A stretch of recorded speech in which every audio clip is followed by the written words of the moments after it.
Welcome back to Breakout, Let's Talk for Solution yang disponsori oleh CNI.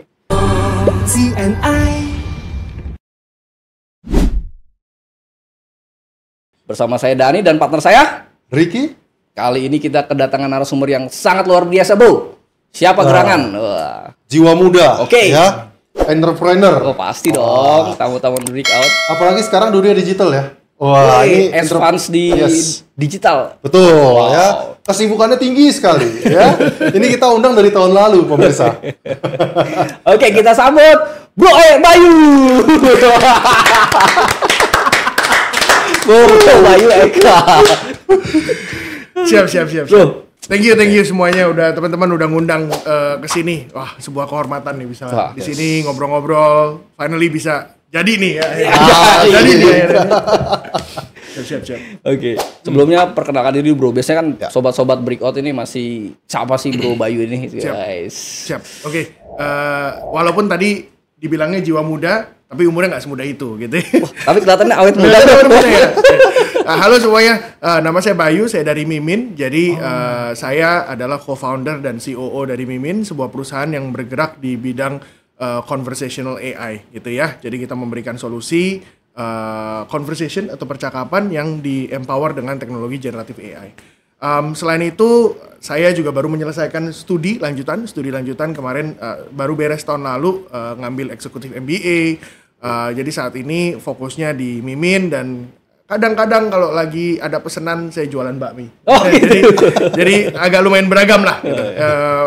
Kurang lebihnya seperti itu sih kalau kesibukan kali ini. Kadang-kadang kalau misalnya pas ada kesempatan saya juga ngajar di beberapa universitas. Oke. Wah, keren. Padat ya. Keren banget, Bro. Padat sekali. Disapu bersih. Dari akademik sampai Mumpung masih muda. Masih muda. Yang menarik tadi. Tadi saya dengar adalah Mimin memberikan solusi ya.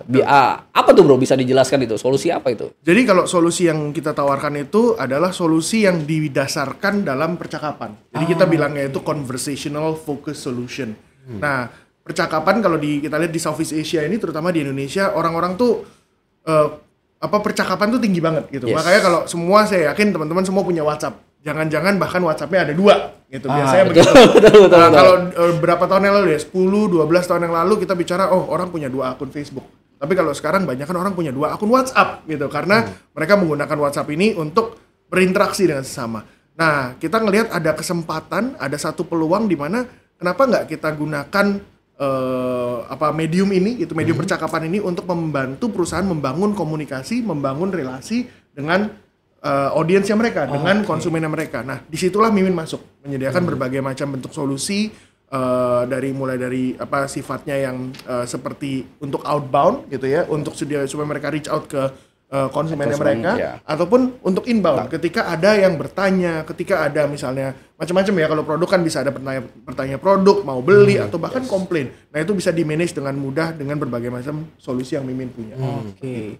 Oh, makanya saya baru ngerti namanya Mimin, admin. Mimin. Kadang-kadang kalau di luar saya dipanggilnya Mas Mimin. Mas Mimin ya. Lupa namanya Mas Mimin kata dia. Tadi tuh ya. Ya Mas Mimin. Oh iya benar-benar. Berarti memang solusi terkait komunikasi antara konsumen dan juga bisa dibilang penyedia jasa dan penyedia produk seperti itu. Benar. Ya memang benar sih di zaman sekarang, yang di era sekarang ya khususnya ya. Komunikasi, pemesanan dan sebagainya itu lebih condong banyaknya di digital, online ya kan? Betul. Nggak datang lagi kita nih, reservasi juga by online ya sekarang ya? Benar. Memang Mimin menyediakan solusi tersebut ya kan? Dan memang banyak tools seperti itu. Nah, Bro Ricky dan Bro Bayu. Nah, untuk Mimin tersendiri Bro, untuk Mimin sendiri apakah sudah menggunakan satu tools yang mutakhir di era sekarang? Kan yang kita ketahui lah, orang awam WhatsApp itu cuman WhatsApp biasa sama WhatsApp bisnis ya kan. Terkait WhatsApp bisnis ya paling hanya fiturnya seperti itu. Okay. Apakah ada keistimewaan terkait Mimin tersebut, Bro? Mungkin saya coba menjawabnya seperti ini ya. Kalau dari produk yang kami miliki itu bukan produk hal yang baru, tapi menjadi hal yang baru atau dibungkus dengan baru atau diperlengkapi dengan teknologi baru yaitu generatif AI, generatif AI gitu ya. Iya. Jadi kalau kemarin tahun 2022 lagi boomingnya Yes, AI kan, betul pas ChatGPT muncul, Wah, nah itu semua orang pakai tuh gitu kan, mulai belajar dan segala macam. Nah kita menggunakan teknologi generatif AI untuk membuat solusi ini jauh lebih kita bicaranya humanis gitu ya, mulai dari interaksinya, tapi bukan cuma sampai sana. Kalau di tahun awal-awal kita bicara soal membangun satu konversasi atau percakapan yang sifatnya itu humanis, sekarang bukan cuma humanis tapi bisa make decision for you gitu, make decision for business. Makanya kita udah berangkat atau udah berganti bukan hanya sekedar conversational AI tapi masuk ke agentic AI. Betul. Inilah yang sedang Mimin bangun saat ini untuk setiap klien-klien kami. Wah, keren banget, Bro. Berarti ini skala besar ya? Skala besar, medium to large lah ya. Kalau biasa kebetulan beberapa klien-klien kita cukup besar, large enterprises gitu. Jadi ya saat ini seperti Oke. Kira-kira nih menurut Bro Bayu nih, ini kan sekarang perkembangan zaman luar biasa pesatnya ya. Apalagi kita berbicara terkait dengan AI. Nah, kedepannya itu memungkinkan nggak sih para pekerja ya, khususnya employee yang mungkin dia masih bekerja gitu ya, akan tergantikan dengan AI itu sendiri? Wah, itu ini baru mulai nih ya kayaknya ya, pertanyaannya udah berat nih. Gini, kalau saya akan bilang dari sisi sudut pandang saya yang bergerak di teknologi ya gitu ya. Untuk jangka pendek mungkin tidak semudah itu tergantikan gitu ya. Jadi tidak semudah itu tergantikan dalam artian adalah masih ada penerimaan dan resistensi masih cukup push and pull-nya masih cukup besar gitu dari sisi AI. Tapi saya tidak bilang pasti, tapi tidak menutup kemungkinan untuk nanti ke depannya mungkin 5-10 tahun ke depan hal itu bisa terjadi. Terutama kalau kita lihat dari sisi pekerjaan, bentuk pekerjaan atau tas-tas yang sifatnya manden dan repetitif gitu ya. Nah itu bisa saja digantikan. Kenapa? Karena AI mungkin bisa lebih cepat dalam respon. Dia bisa 24 jam, dia bisa memiliki apalagi sekarang sudah bisa melakukan balasan secara humanis gitu ya. Jadi dia udah lebih relational gitu. Itu bisa saja terjadi gitu. Jadi kalau ditanya apakah bisa terjadi? Bisa. Apakah saat ini akan terjadi saat ini juga? Mungkin not necessarily. Tapi in the near future itu bisa terjadi. Wow. Nah, yang menarik nih Bro Ricky tadi dibilang bahwa seperti Mimin, berarti ini adalah satu solusi bagi teman-teman semua penyedia usaha ya, bahwa nggak perlu lagi tuh misalnya satu orang satu handphone ya. Berarti bisa sesimpel itu ya Bro ya, dengan satu contoh ya, dengan satu tools yang didasari oleh AI ya kan, tools baru ini itu memudahkan bagi seluruh ya pelaku usaha untuk mendekatkan diri atau melakukan percakapan kepada konsumennya mereka. Betul. Ya. Betul. Dan ini sangat membuat solusi baru. Mungkin era sekarang apa namanya tuh Bro? Selain kan kita tahunya cuma WhatsApp doang kan, WhatsApp bisnis, WhatsApp biasa. Apa ada istilahnya Bro? Sebenarnya kalau istilahnya sama-sama aja ya. Kalau kan gini, kalau kita sekarang bicara soal conversation yang paling banyak terjadi di WhatsApp. Yes. Yang Mimin bangun itu tidak hanya bisa berjalan di WhatsApp, itu bisa berjalan di website, bisa berjalan di manapun yang memang kalau memang memungkinkan untuk kita bangun di sana, kita akan bangun di sana. Tapi memang kalau di Indonesia paling besar tuh WhatsApp. Jadi kalau dibilang channelnya masih WhatsApp Business Official gitu, WABA kita sebutnya, tapi Miminnya sendiri bisa dibangun di berbagai, atau chatbot conversational AI-nya bisa dibangun di berbagai macam platform. Landing page-nya tuh banyak ya. Betul. Dari situ. Wah, keren. Nah, di sekarang itu ada istilah ini Bro, yang namanya WA Commerce, sama nggak sih itu Bro? Nah, kalau WA Commerce itu agak sedikit berbeda ya. Jadi kalau WA Commerce itu kan sebenarnya transaksi yang terjadi di WhatsApp. Transaksinya di WhatsApp? Transaksinya di WhatsApp. Jadi mereka jual belinya di WhatsApp lah gitu. Jadi mungkin pas kemarin habis pandemi, semua orang jualan nih. Gitu kan. Semua orang bilang, tiba-tiba gitu, kita bicara di komplek rumah aja gitu, nggak ada hujan-nggak orang yang nggak pernah kedengeran, tiba-tiba bilang, benar. Jualan apa nih gitu. Nah, lalu terjadilah jual beli gitu. Dia bilang, oh boleh Ci, saya mau pesan satu, atau boleh Mas, saya mau pesan satu gitu kan. Nah itu transaksi yang terjadi di WhatsApp, WA Commerce kita bilangnya. Transaksi itu mulai semakin meluas semenjak adanya pandemi, itu mulai semakin apa kita bilangnya ya, diperkenalkan dan semakin common, semakin umum gitu sifatnya. Nah, yang WA commerce kalau menurut saya, Ya. WA commerce yang saat ini terjadi karena itu begitu meluas dan begitu besar, begitu kuat di Indonesia, sudah mulai bukan hanya sebatas transaksi. Oke. Tapi ketika kita melakukan WA commerce, kita harus pikirkan transaksinya, tapi juga journey-nya sampai ketika transaksi itu terjadi. Interaksi di awalnya bagaimana, engagement-nya bagaimana. Karena ya itu kita kan sekarang optionnya sudah banyak. Kalau dulu waktu pandemi opsinya adalah ya lu beli atau enggak, lu nggak Ya, bisa, betul. lu nggak bisa keluar Nggak bisa, anime, iya, gitu iya. kan. Tapi sekarang kan gimana ya? Opsinya sudah mulai melebar, udah mulai luas gitu. Saya bisa beli dari Bro Ricky, saya bisa Iya. beli dari yang lain, saya bisa beli dari semuanya gitu. So optionsnya beda, sehingga kita mesti atau WA commerce itu harus dilihat sebagai satu strategi yang bukan hanya transaksinya, tapi bagaimana dia bisa berinteraksi, engage dengan audiensnya, engage dengan customernya, sehingga customernya mau beli lagi di dia. Repeat order ya. Betul, strateginya jadi lebih besar. Menurut saya seperti itu. Berarti ini lebih good ya dibanding yang kita sekarang sudah kenal seperti kayak Shopee, Tokopedia yang mungkin secara konvensional gitu ya. Karena kan namanya WhatsApp kan sehari-hari kan kita pakai gitu ya. Nah, pertama kita pasti kebutuhannya buat balas chat segala macam. Kedua adalah kita bisa berjualan secara langsung. Nah, menurut Bro Bayu gitu ya. Ini kan memang namanya kan open source ya, atau kan ini secara global. Nah, gimana sih cara kita bisa tahu nih bahwa misalkan Bro Dani berjualan nih, misalkan dia jualan produk air mineral misalkan gitu. Saya beli nih produknya Bro Dani. Nah, saya tahu dari mana bahwa produknya Bro Dani ini aman dan terjamin gitu. Nah, sebatas apa nih? Apa keamanannya segala macam?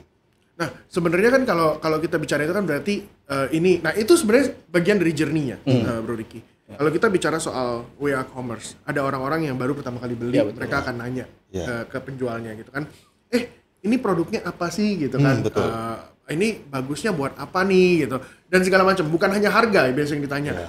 Availability produk, bisa dikirim kemana, fungsinya apa. Kalau air mineral mungkin fungsinya gampang. Maksudnya sama semuanya gitu. Tapi kalau kita bicara saya salah satu yang produksinya yang saya suka itu kopi ginseng tuh Masuk ya. Nah, itu kan dia nanya tuh, oh bedanya apa dengan yang lain? Dari sisi mungkin komposisi bedanya gimana? Apa dari sisi benefit bedanya apa? Nah, hal-hal seperti itu bagian dari WA journey sebenarnya, WA commerce journey, di mana orang bertanya, orang yakin, baru dari sana orang akan melakukan decision mereka mau beli atau enggak.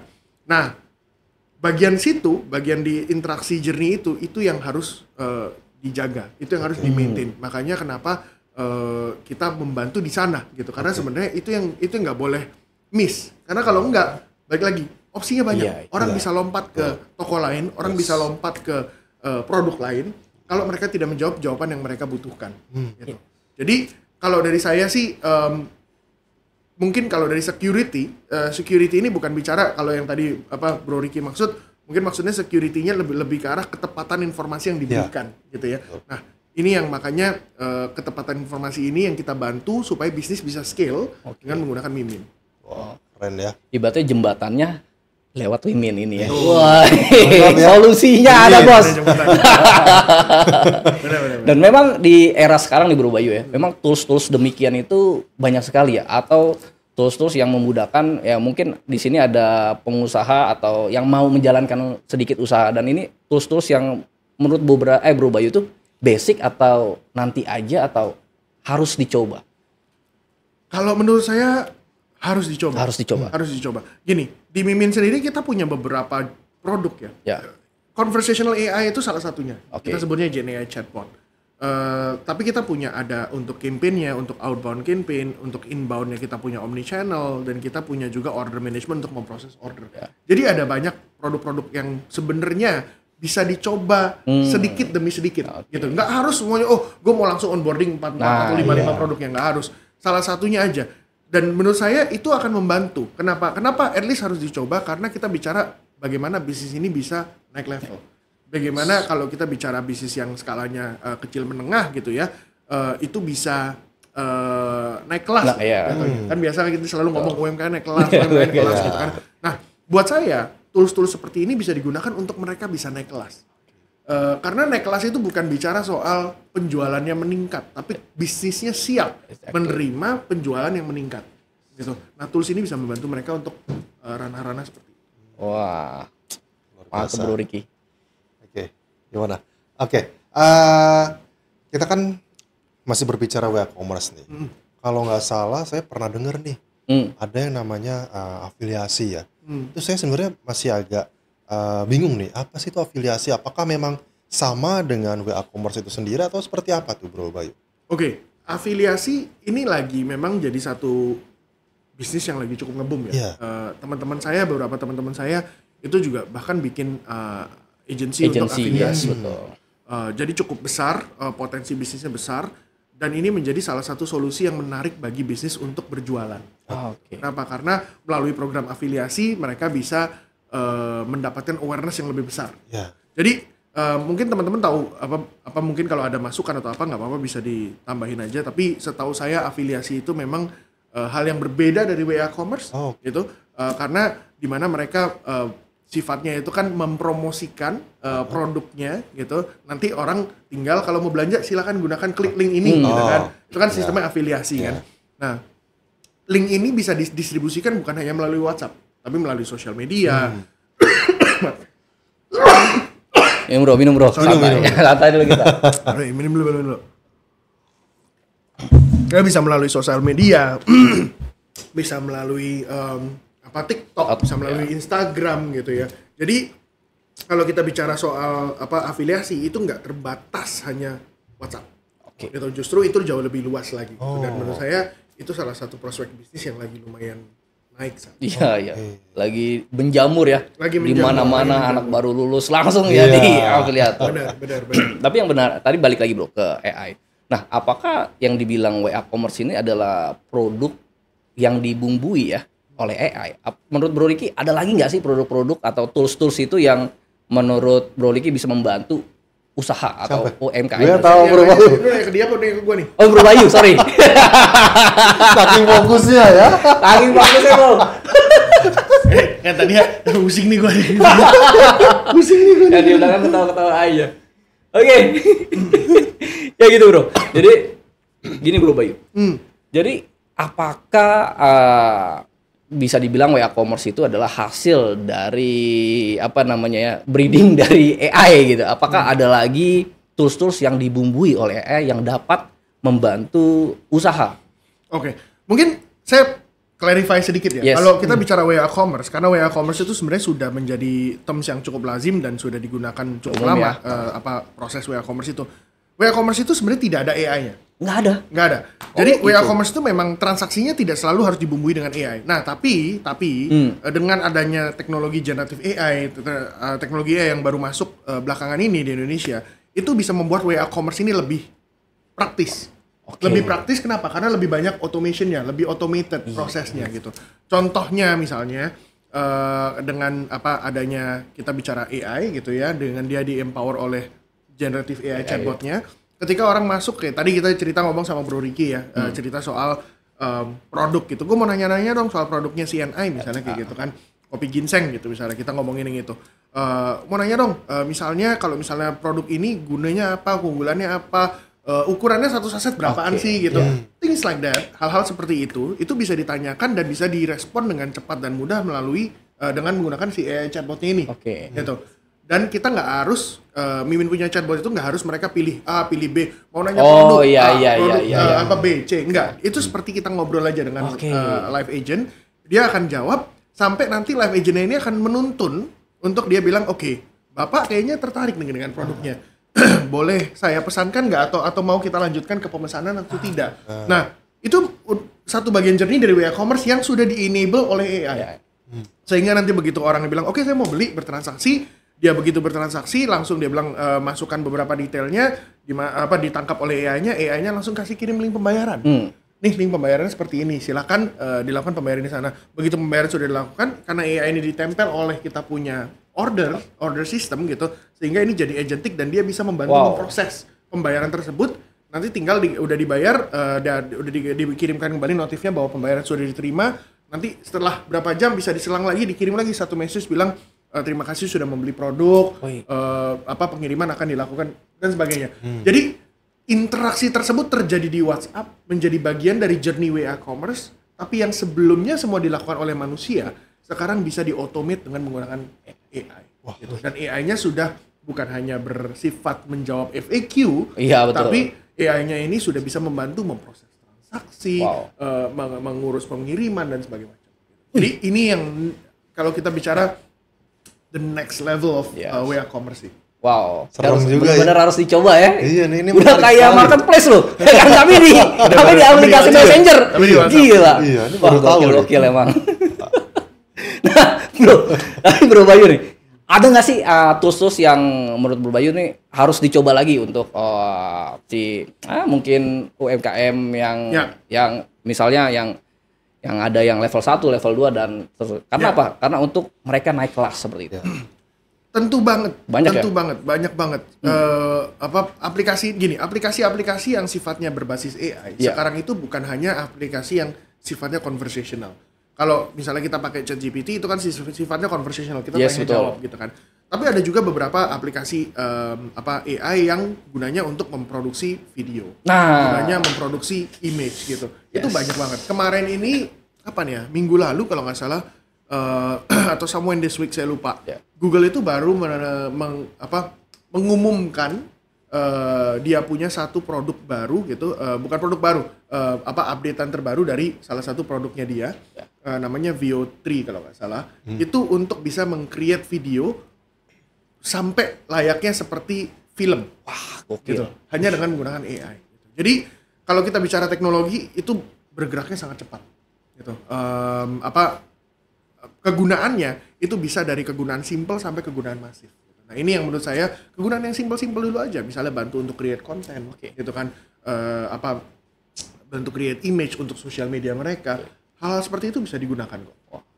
Nah menariknya untuk para owner harus lebih aware ya terkait perkembangan ini ya. Benar. Karena memang ringkas sekali menggunakan tools-tools yang baru ini seperti ChatGPT, apalagi untuk ada kita bikin prom hanya dapat posternya langsung buat image-nya dan ini ada lagi untuk video. Wow. Nah, ada satu pertanyaan saya nih terkait haki atau ibaratnya license itu gimana, Bro? Kalau misalnya benar-benar hasil yang kita dapatkan itu dari AI, lalu kita buat promosi di usaha kita. Menurut Bro Bayu nih. Oke. Pandangannya gimana? Gini. Saya bukan ahli di bidang ini. Iya, gitu dan ini memang sesuatu yang kita lagi lihat. Baru kemarin saya ngobrol sama teman-teman dari media, dari mana gitu. Kita bicara bagaimana pemerintah akan turun tangan membangun regulasi untuk AI. Dan setahu saya mereka sedang menggodok hal tersebut. Itu yang saya lagi dengar, bahwa memang akan ada regulasi, akan ada aturan main yang sedang akan diterapkan oleh pemerintah. Terutama yang urusannya dengan haki. Gitu kan. Nah, saya nggak tahu sejauh mana ini, karena ini semua masih gray area ya. Betul. Baik di industrinya, dan setiap industri itu punya gray area-nya masing-masing gitu. Jadi saya nggak bisa bicara untuk semua industri akan seperti apa, haki akan seperti apa. Makanya kalau buat saya adalah biar gimana pun AI itu akan membantu kita untuk menciptakan apa yang kita mau. Gunanya itu. Jangan masuk menggunakan tools AI tapi nggak tahu apa yang mau di-create gitu. Jadi jangan masuk menggunakan apapun toolsnya gitu. Lu bikinin deh buat gua apa gitu kan. Lu tolong createin deh apa gitu. Itu yang pertama hasilnya nggak akan maksimal. Yang kedua itu tidak akan punya impresi yang baik kepada mungkin pelanggan-pelanggan mereka gitu ya. Jadi kalau misalnya kita bicara satu produk gitu ya, produk apapun, ada UMKM mau bikin produk, mereka bikin bikinin dong gua iklan seperti ini, bentukannya seperti ini. Dia harus tahu apakah memang itu yang dia mau. Gitu. Jadi AI itu harus dilihat sebagai tools yang bisa membantu kita untuk menciptakan sesuatu yang lebih baik, mempunyai efisiensi dan efektivitas yang lebih baik. Sebatas itu untuk saat ini kalau saya ngelihatnya. Jadi haki itu satu hal, kita harus tunggu regulasi yang seperti apa dan seberapa jauh hakinya gitu kan. Tentunya itu akan akan play around lah. Saya juga nggak bisa ngomong, saya bukan expert di situ. Panjang lah urusan pemerintah lah itu ya. kita yang cuan-cuan aja ya, Bro ya. Tapi kalau dari sisi buat saya kalau dari sisi para penggunanya harus lebih mengerti, aware tentang teknologinya dan juga mengerti saya tuh menggunakan tools ini untuk apa. Itu dia. Itu penting sekali karena memang bisa sebagai referensi, ibaratnya sangat memudahkan di era zaman sekarang. Wah, Itu kan tadi dampak baik semua gila, ya. banget Kan positif semua tuh ya. Iya, Dari iya. AI, web commerce gitu ya. Menurut Bro Bayu, dampak negatifnya apa sih? Dampak terburuknya apa sih ketika kita menggunakan bahkan ketergantungan ya terkait dengan AI itu sendiri? Nah, gimana tuh? Dampak ya. Ini menarik, pertanyaan yang menarik. Kenapa? Karena sebenarnya dampaknya ini ada yang direct, ada yang indirect. Ya. Kalau kita bicara dampak, saya pernah dapat satu pertanyaan dari mahasiswa saya waktu itu. Gimana kalau AI ini bikin saya males? Dia bilang, Ya, betul. Betul. gimana Pak? Gimana kalau AI ini bikin saya males? Saya bilang, loh, kamu pertanyaan agak aneh. Saya bilang, karena kalau kamu sudah menggunakan AI dan sudah menggunakan itu karena kamu malas, itu saya nggak bisa menjawab pertanyaan kamu, gitu saya bilang. Maksudnya gini, dalam artian adalah kalau kita hanya menggunakan AI untuk mencari shortcut jawaban yang kita cari, misalnya kita bicara matahari terbit dari mana, misalnya kayak gitu kan, oh dari timur, dan kita take it as it is gitu. Berarti kita tidak belajar hal baru di sana.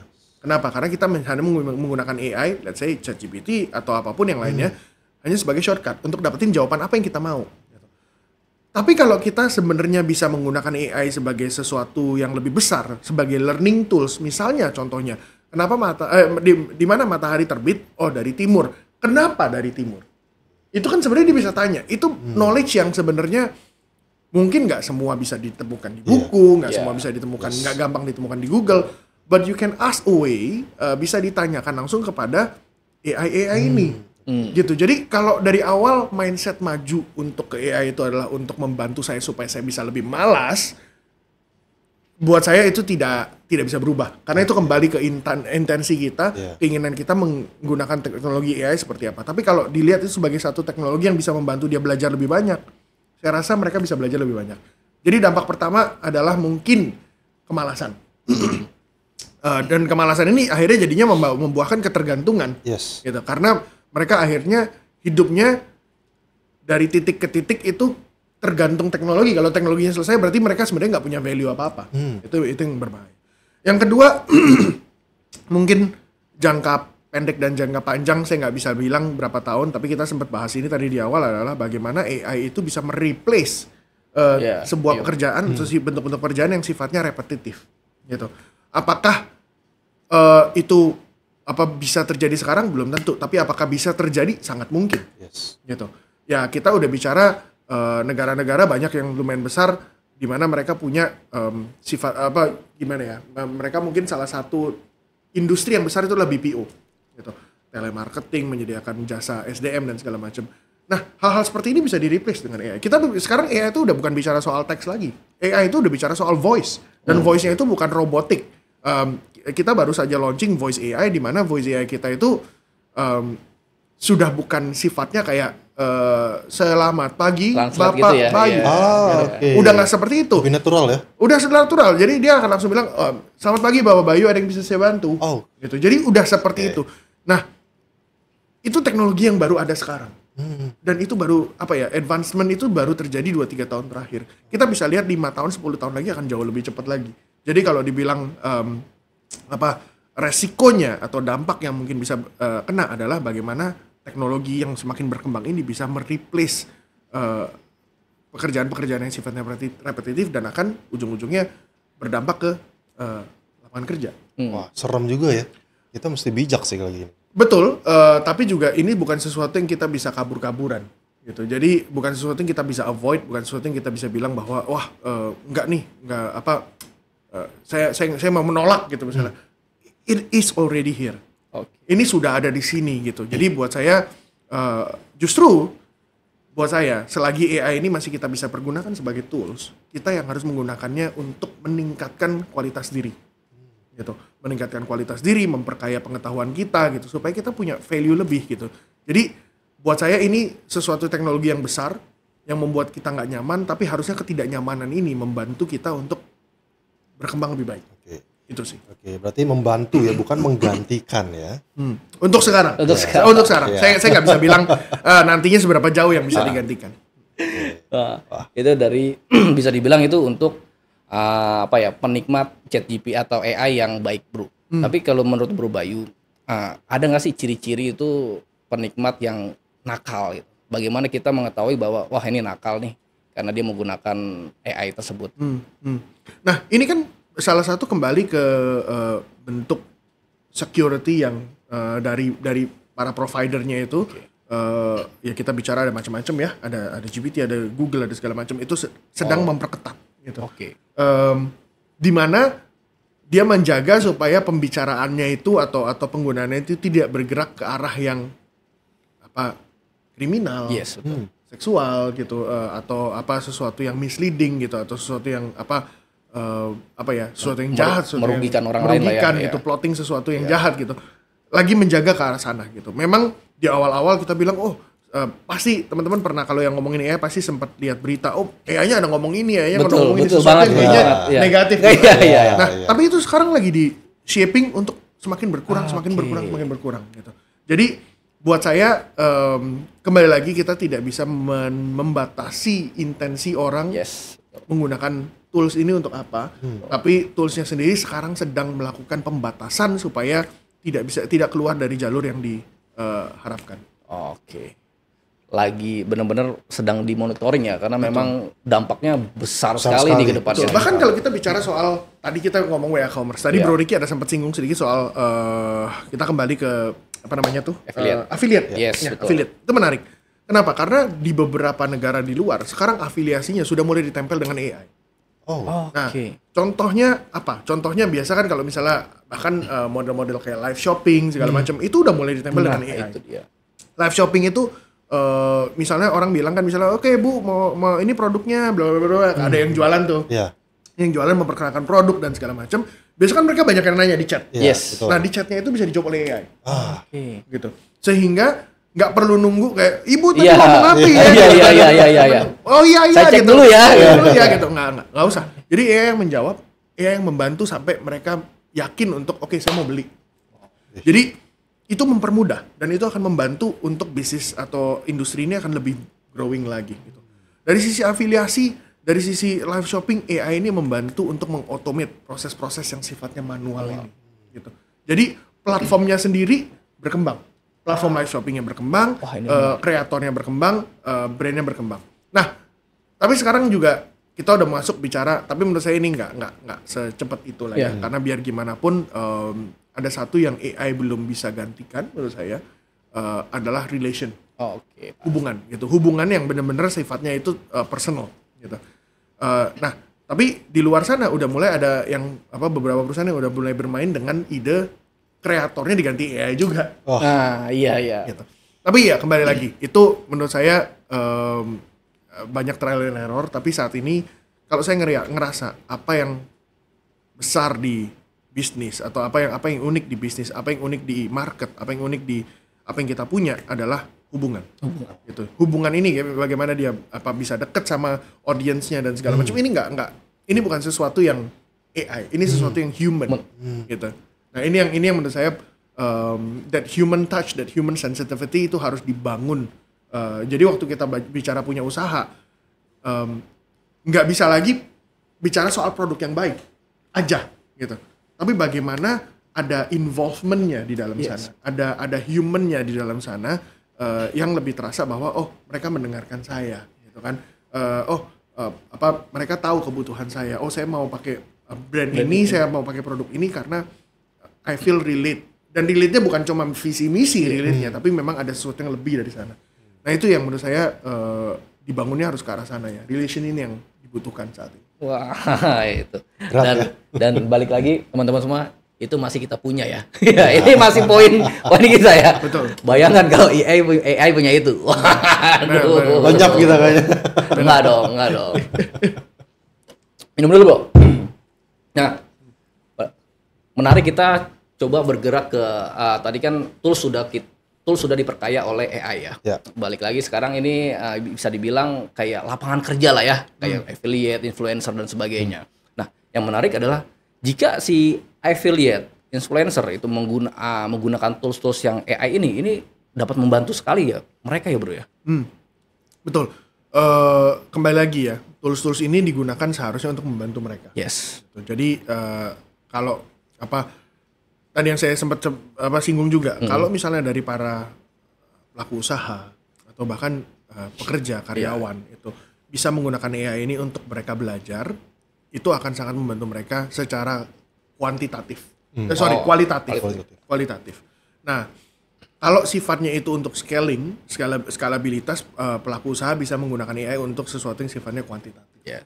Nah, ini menurut saya dua hal yang bisa dilihat gitu ya, baik untuk pengembangan diri sendiri maupun pengembangan usaha gitu. Contoh kuantitatif apa? Contohnya adalah dengan menggunakan AI tadi, dari yang mungkin layanannya hanya 8 jam, which is waktu jam kerja, dia bisa jadi 24 jam. Sehingga kuantitinya bertambah gitu kan. Jumlah customer yang di-serve jadi bertambah gitu. Sedangkan kualitatif, kita bicara bukan cuma bagaimana kemampuan karyawan-karyawannya berkembang untuk memberikan sesuatu yang lebih baik, mengerti hal yang lebih baik, mengerti hal yang lebih besar gitu. Tapi juga bagaimana setiap stakeholdernya itu memiliki atau mendapat inspirasi dengan brainstorming gitu. Nah, kalau saya jujur saya sering brainstorming dengan AI. Gitu kan? Bener, saya sering. Ngobrol biasa gitu. Ngobrol gitu. Karena buat Contohnya saya apa contohnya? macam-macam. Oh, saya lagi pengen bikin ini nih, kira-kira gimana ya? Kira-kira gimana ya?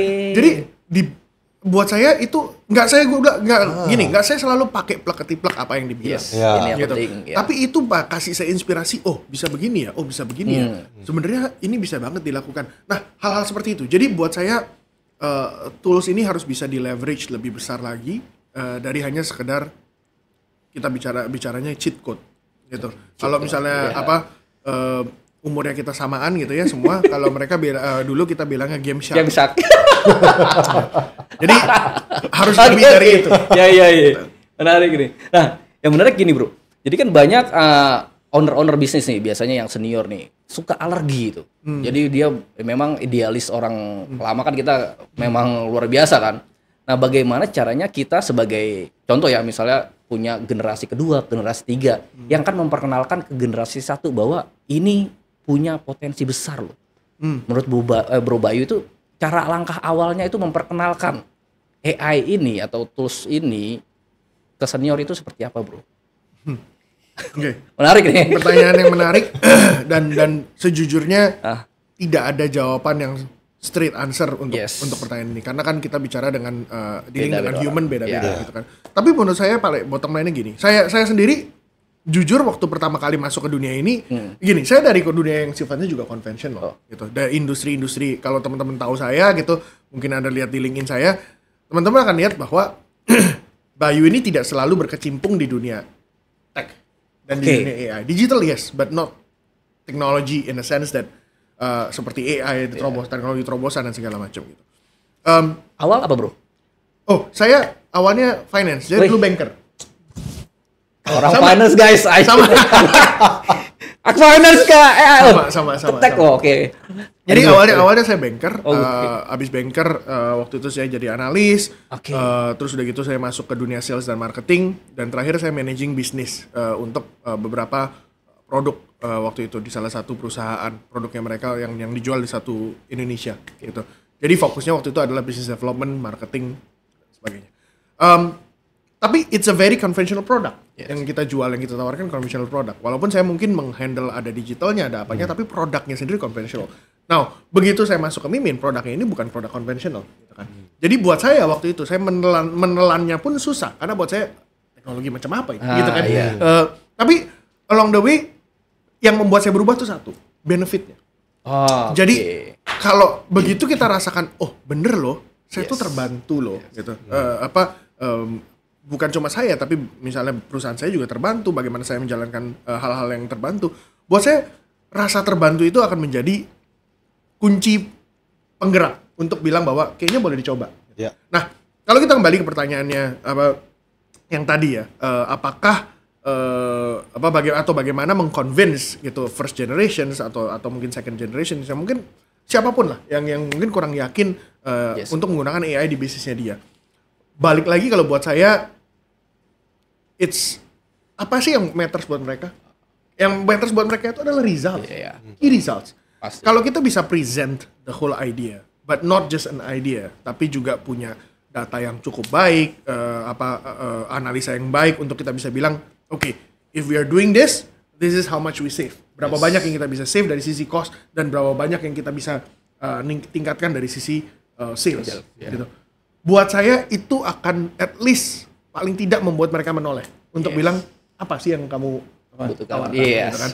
Karena dengan masuknya agentic AI, era agentic AI saat ini kita ya, apa yang Mimin tawarkan itu bukan lagi tentang atau hanya tentang saving cost.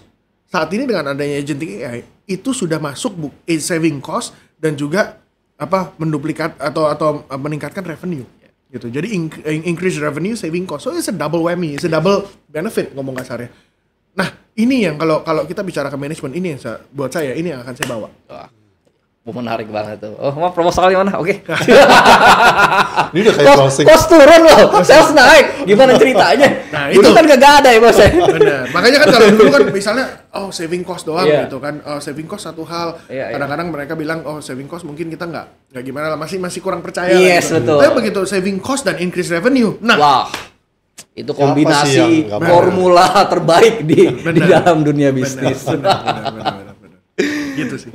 Udah kayaknya langsung ngeblank gitu ya. Karena kita terpukau. Nah, tapi balik lagi. Itu tools sorry ya, untuk yang WA Commerce itu tools untuk dari konsumen ke penjual. Tadi sempat bilang bahwa wah gue dulunya finance. Ada nggak sih tools AI terkait misalnya report finance, analisa finance yang Bro Bayu ketahui itu, yang ibaratnya wah jika ada analisa ini dapat membantu kita lah.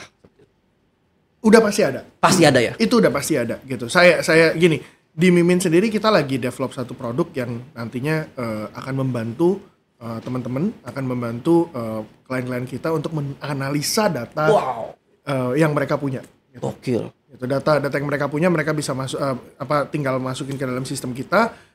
Nanti mereka bisa nanya apapun terkait dengan data tersebut, insights-nya dan segala macam. Itu juga lagi kita garap saat ini. Gitu. Jadi itu yang saat ini menurut kita juga memang bisnis butuhkan gitu.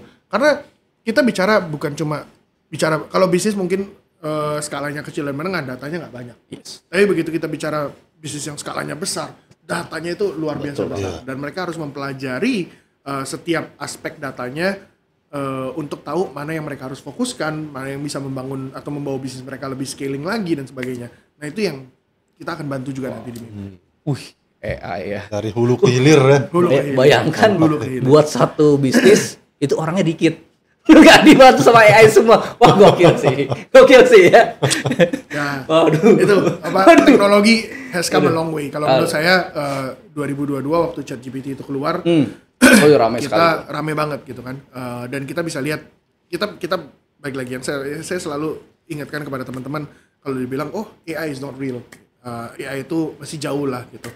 Ingat di 2022 itu baru keluar. Sekarang baru 2025, jadi baru hampir 3 tahun. Di 2023 kita nggak bisa ngapa-ngapain, create image apa segala macam nggak bisa. Di 2024 atau 2025 awal sudah keluar itu yang Ghibli kemarin tuh. Yes, ya kan kita tinggal prompt sesuatu itu langsung keluar. Bahkan waktu itu saya bukan coba-coba Ghibli, saya bilang kalau muka saya dijadiin muka Dragon Ball gimana nih gitu kan. Bisa juga gitu. Jadi it has gone a long way from satu teknologi yang kurang siap sampai satu teknologi yang sudah siap dan semakin matang. Gitu. Jadi buat saya ini akan masuk ke dalam setiap aspek bisnis, ini akan masuk ke dalam setiap aspek kehidupan.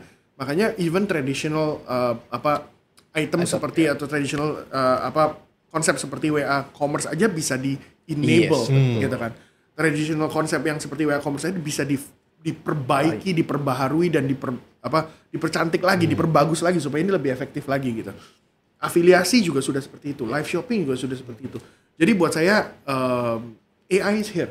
Itu sudah ada di sini, itu tidak bisa dipungkiri dan itu akan mulai masuk merambah ke setiap lini yang ada.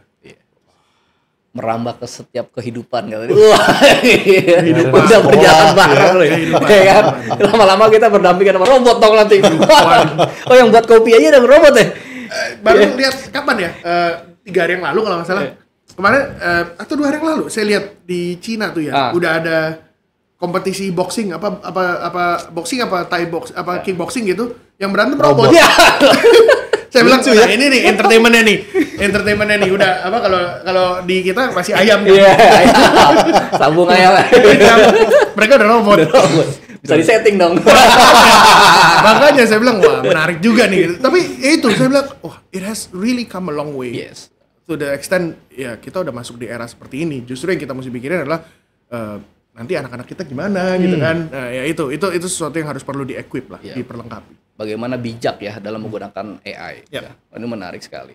Bro Ricky, gimana bro?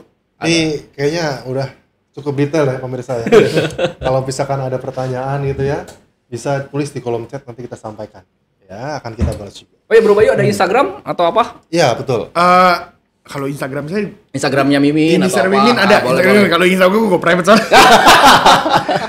Instagram ini Mimin ada di mymimin.io. mymimin.io. Oke, nanti ada di bawah sini ya pemirsa ya.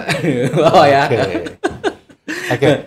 Kayaknya Tapi kata-kata penutup nih bro, menurut Bro Bayu, kita sebagai owner bisnis itu seperti apa di era yang dimana AI itu berdampingan bisa dibilang bersama kita? Oke. Kuncinya itu 2 buat saya. Adopsi dan adaptasi. Kuncinya itu. Kita harus mulai mengadopsi sesuatu yang baru yang kita lihat bisa berguna untuk bisnis kita, untuk membantu bisnis kita lebih berkembang, lebih besar, dan beradaptasi dengan perubahan tersebut. Gitu. Karena itu akan terus berjalan. Kalau kita nggak adopsi sekarang, adaptasinya nanti akan semakin sulit. Gitu. Karena teknologi yang tadi kita bilang 2022 seperti apa, 2025 sudah seperti apa. Kalau dia bilang, oh gue tetap nggak mau, dia mungkin baru mulai kayaknya, oke deh, ya udah deh, I give up, gue mau coba adaptasi 2028. Kita udah nggak tahu berapa jauh yang dia harus kejar. Gitu.